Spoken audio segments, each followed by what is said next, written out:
ওরে গুরু তোমায় কোন ভাবেতে ভাবিতে হবে। তাহলে দয়াল, তুমি যে বলছো তুমি বসো গা সেই বৃক্ষে তলে, এর মানে হচ্ছে ভাব। যদি ভাব যদি না থাকে সেখানে কোনো কাজই হবে না। আজ এখানে যে আমরা অনুষ্ঠানটা করছি, এই অনুষ্ঠানে যদি কোনো ভাব না থাকে, এখানে যদি কোনো আসন না থাকে, ভাব জাগবে না। আর ভাব না জাগলে কিছুই হবে না। সেরকম ভাব দয়াল, তোমার যে কি ভাব, এই ভাব যখন আমি ভাবি তখন হয়ে যায় আরেক ভাব। এই নিয়ে আমার গান।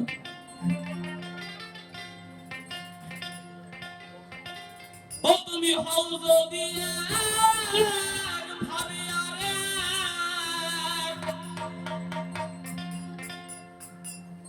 ও দয়াল, তাতে কি ভাব বসিবে গো বসিবে। গুরু তোমায় কোন ভাবেতে ভাবিতে হবে। আর দয়াল তোমায়, দয়াল তোমায় কোন ভাবেতে ভাবিতে হবে। তুমি হও যদি ভাবি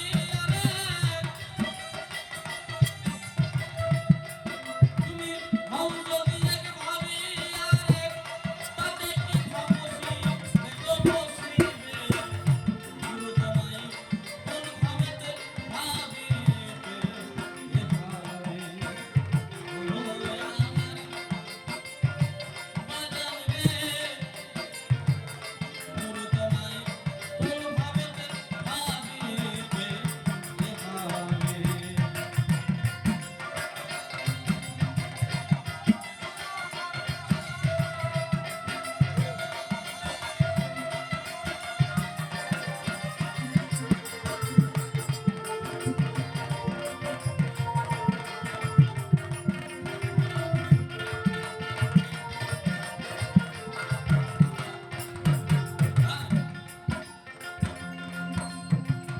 তোমার হয় কি বা মুক্তি,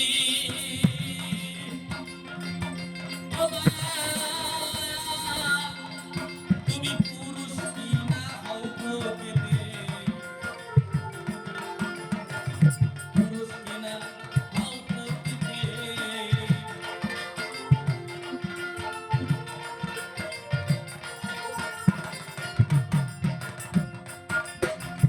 তোমার ভাই কি বা মুক্তি,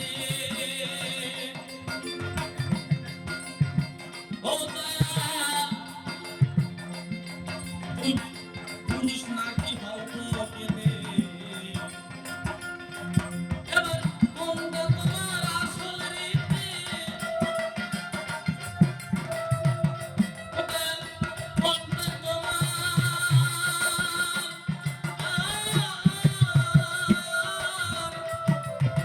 কোনটা তোমার আসল রীতি দয়াল, বলে দাও না আমাকে। গুরু তোমায় কোন ভাবেতে ভাবিতে হবে। গুরু তোমায় কোন ভাবেতে ভাবিতে হবে।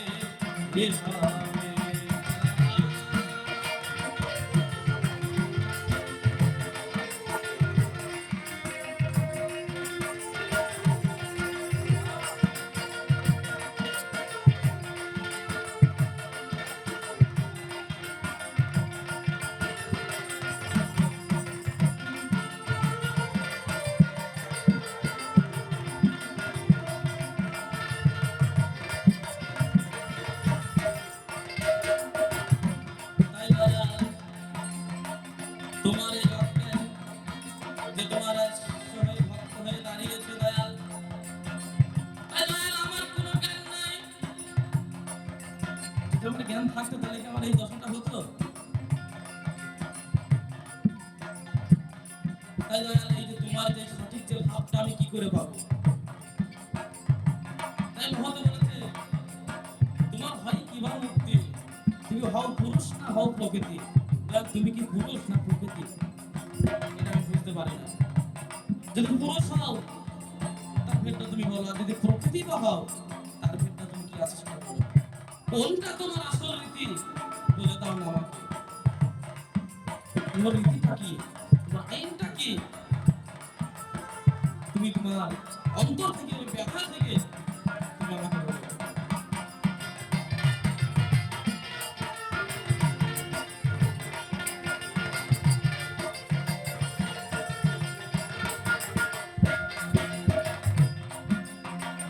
ও দয়াল, আমার সকল ভাবের অভাব, বলো কাকে বলে গো ভাব, বলো কাকে বলে গো ভাব।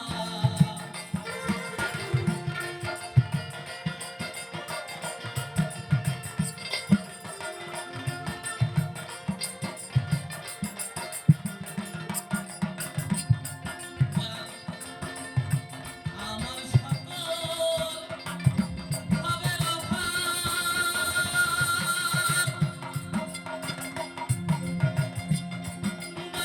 বলো কাকে বলে গো ভাব, বলে যে ভাবের হলে অভাব,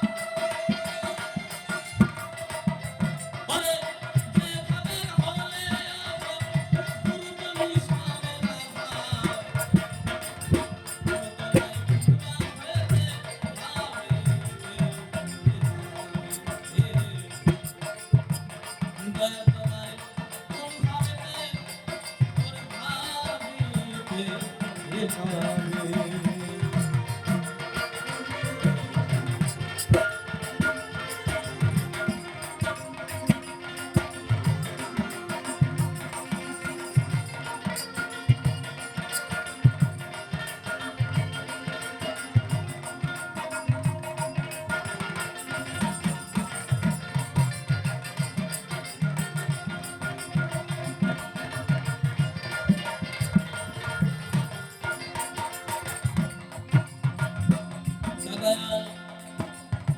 আমার সকল ভাবের অভাব, যদি আমার অভাবই না থাকবে তাহলে আমি কিসের ভক্ত, তাহলে আমার নম্রত ভাব, তাহলে আমার সকল ভাবের অভাব। মহত বলেছে বলো কাকে বলে গো ভাব, যে ভাবের হলে অভাব তুমি তো মিশাবে না ভাব।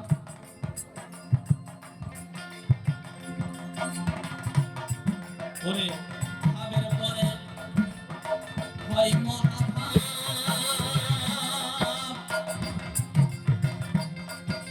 ও দয়াল, বলো আমায় এ কেমন ভাব, বলো আমায় এ কেমন ভাব, দয়াল রে।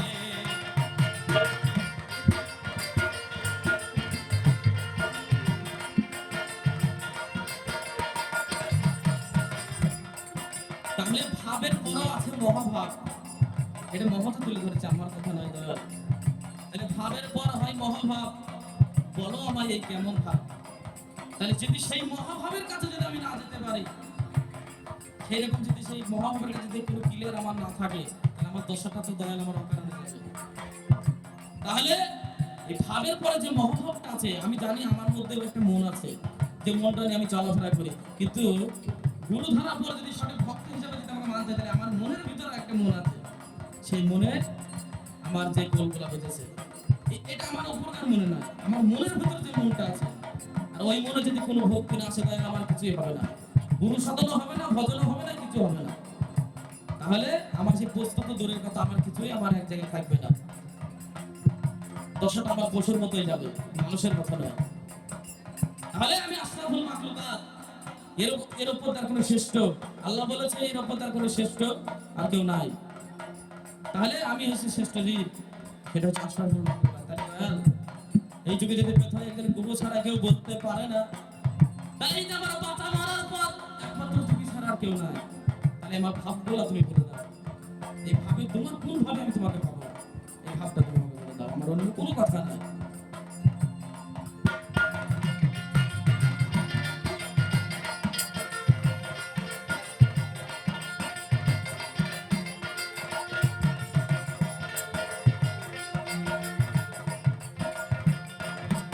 পরে ভাবের পরে হয় মহাভাব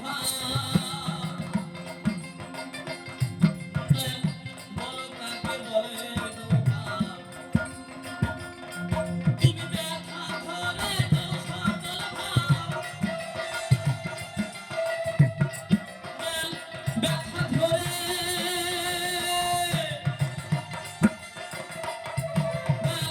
ব্যথা ধরে তো সকল ভাব ইমরান পাবে ভাবি দেবো ভাবি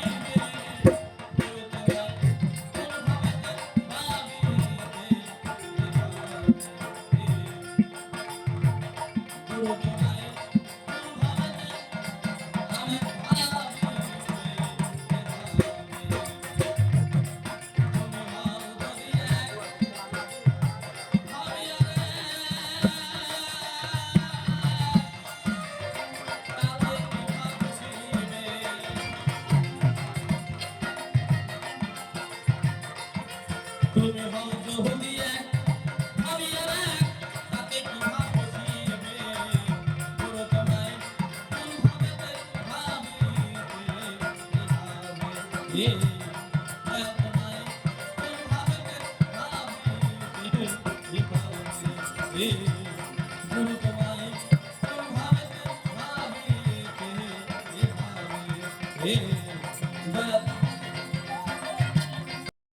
16 জন এরাও তোমার পক্ষে রায় দেবে। তবে এই গুরুমুখী বিদ্যা, গুরুর যে গুরুত্ব, এটা তোমাকে পবিত্র জ্ঞানে ধরে রাখতে হবে। জয় গুরু।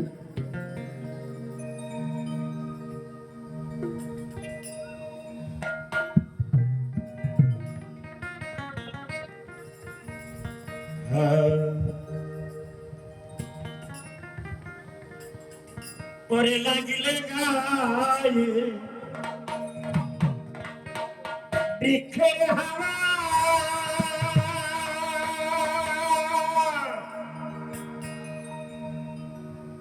শ্রী গৌরাঙ্গের হবে দয়া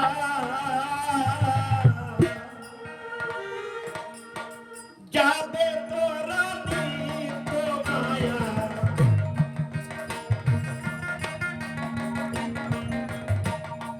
যাবে পাগল আমি তো মায়া ছায়ার দুর্নীতে কল্প বৃক্ষ মূলে দশ গাজারে দেখো কল্প বৃক্ষ মূলে দশ গাজারে আমিও সদা হাতখানি জোড়াবে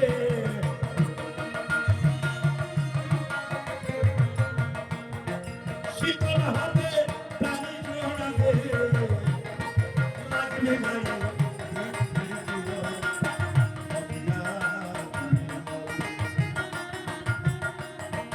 গৌর কণ্ঠ বৃক্ষ মূলে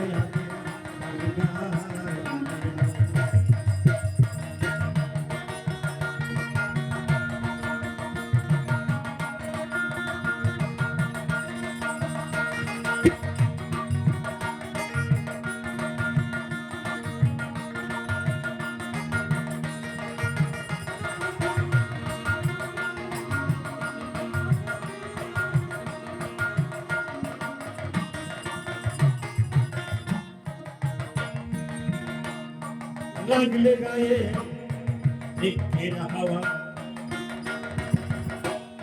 শ্রী গৌরাঙ্গে হবে দয়া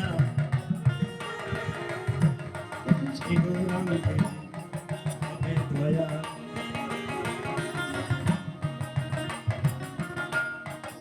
আপনার সার হবে নষ্ট দূরে যাবে মনের কষ্ট আপনার সার হবে নষ্ট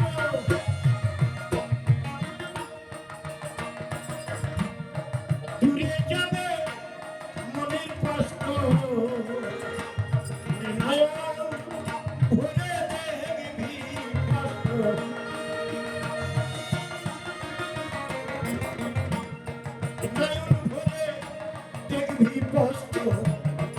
গৌরাঙ্গের যুগল চরণ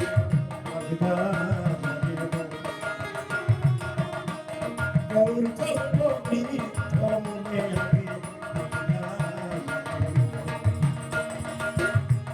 গৌর কল্পী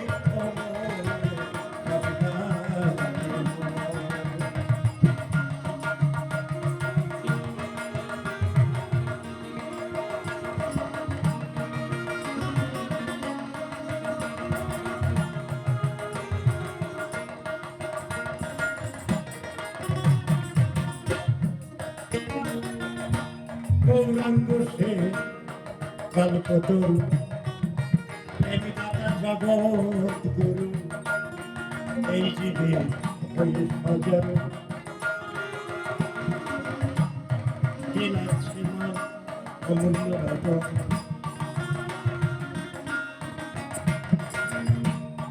গৌরাঙ্গ সে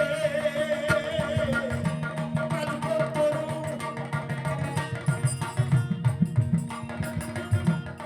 প্রেমী দাদা জগৎ গুরু প্রেমী দাদা জগতের গুরু এই জগতের গুরু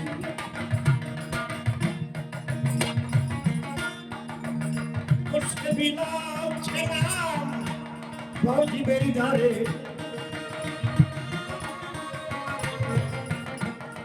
বিলাচ্ছে না জীবের ধারে বিলাচ্ছে আমার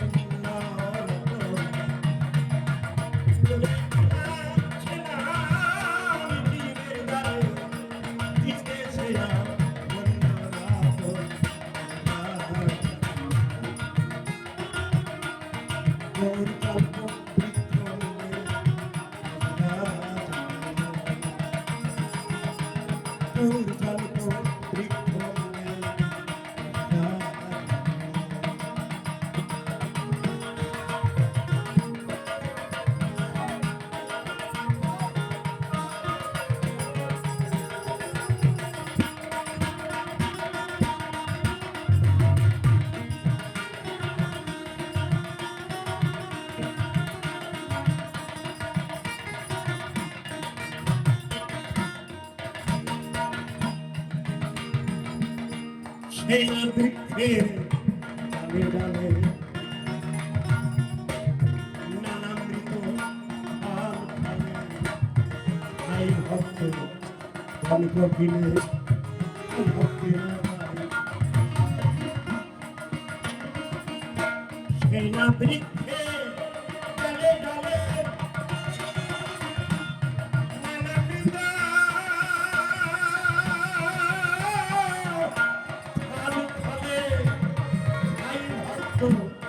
গল্প গিলে ভক্তে না পাই শিবের তুই কি করলি সুধা বলে করলি খেলি শিবের তুই কি করলি সুধা বলে করলি খেলি বিষে অঙ্গ জড়াই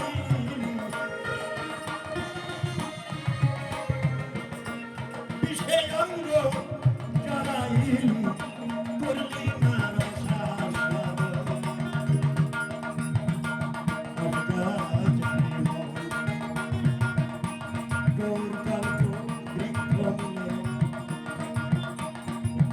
কারণ এই যে এই গাছ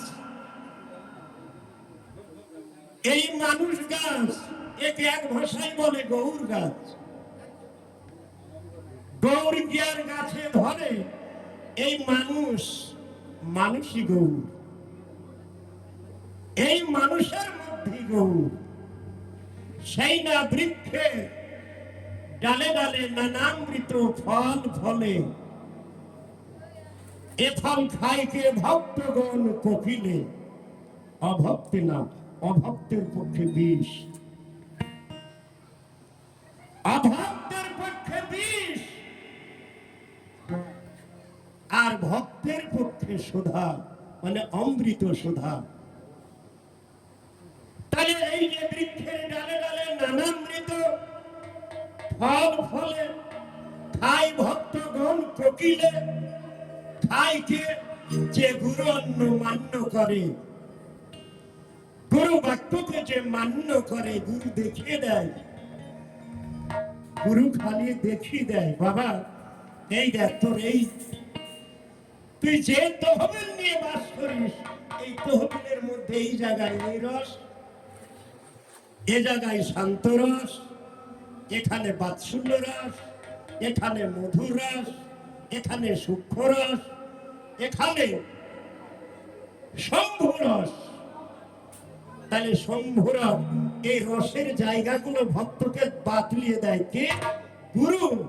তুমি এই রসের কর্ম করলে কি হবে? তোমার দেহ শান্ত হবে, তোমার মন শান্ত হবে, তোমার মন শান্ত হলে তোমার গুরু শান্ত হবে, তোমার সব শান্ত হবে। গুরু খালি দেখিয়ে দেয় কাকে? ভক্তকে, ইশারা কালামের মধ্যে। এখন সরাসরি সেই জায়গাটায় তোমাকে আঙুল দেখাতে পারছি না বাবা, ইশারার মধ্যে। আমার বাচ্চা ছেলে যে প্রশ্ন জাগিয়েছে, যে প্রশ্ন জাগায়, তিনি একজন জাগৃত মানুষ। সেই না বৃক্ষের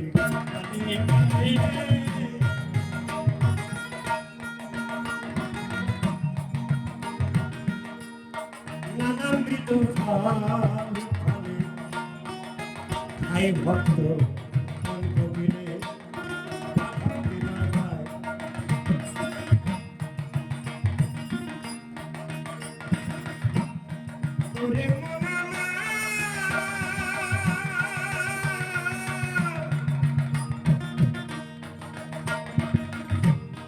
সেই না বৃক্ষের ডালে ডালে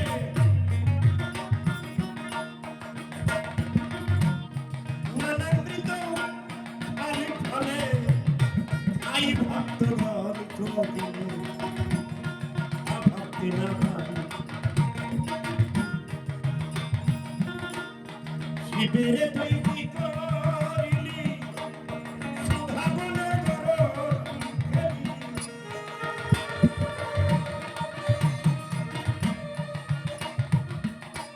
শিবের তুই কি করিলি, সুধাবনে গরল খেলি। বিষে অঙ্গ ধরাইলি, পাগল বিষে অঙ্গ ধরাইলি। করলি না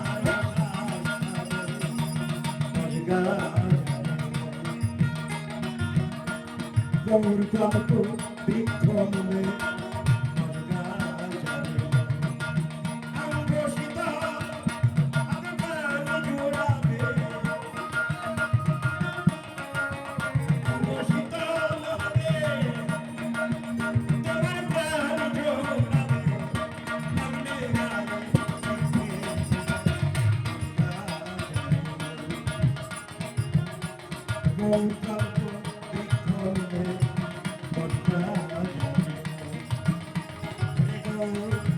Oh